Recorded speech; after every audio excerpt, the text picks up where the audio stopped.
My first real encounters with racism were in Amherstburg. As a kid, there are certain restaurants that we couldn't go to. We couldn't play pool in the pool hall down there. That fact, that is, this exclusion from the pool hall and the bowling alley, led to my first involvement as an activist. This was in the late 40s. A civil rights activist, a voice for black people across Canada, and a man who some say was ahead of his time. Many are mourning the death of former Member of Parliament Howard McCurdy, who has deep roots here in Windsor. We're learning about all of his accomplishments that have had an impact on our society. CBC's Jason Viau spent the day speaking with family, friends, and those who really knew him close, and he joins me this evening. Jason, how are they remembering him tonight?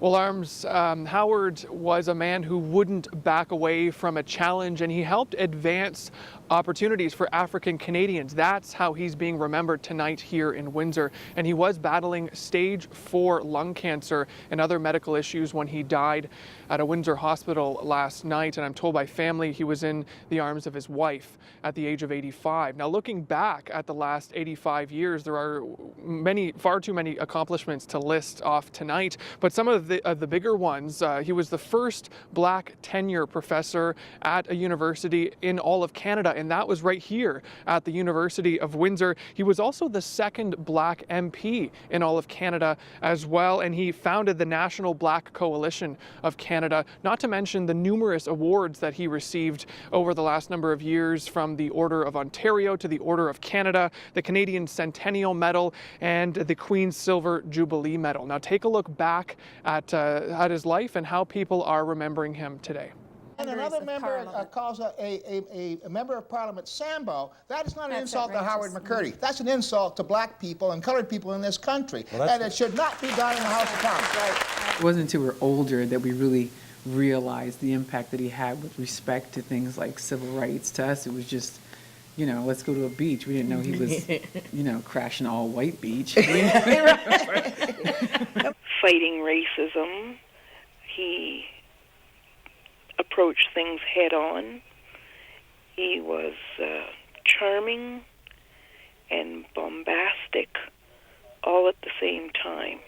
I'd like to be able to go to a department in City Hall and not see women being referred to as girls. He was very much part of actually challenging a number of different social justice issues, and I think that gave a lot of courage and inspiration to many people over the years. I've just heard news that Dr. Howard McCurdy has passed away, and I request that we hold a moment of silence on his passing.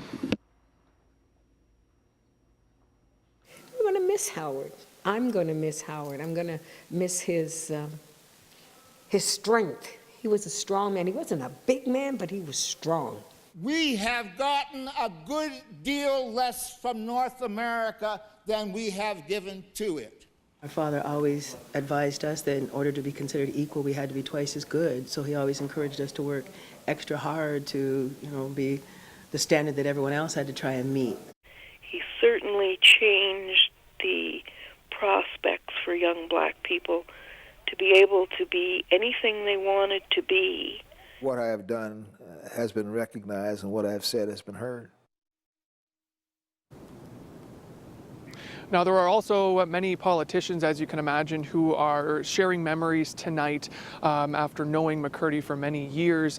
One of them was former NDP leader Bob Rae, who shared his thoughts on Facebook after the passing, saying that he taught him a lot about human rights and that he was a fighter who cared. Now, the family, as you can imagine, is still dealing with this. It just happened yesterday, but they are finalizing funeral arrangements when it comes to what's open to the public. And I'm told, as of right now, Friday, March 2nd, will be the public viewing, and then Saturday, March 3rd is the memorial service.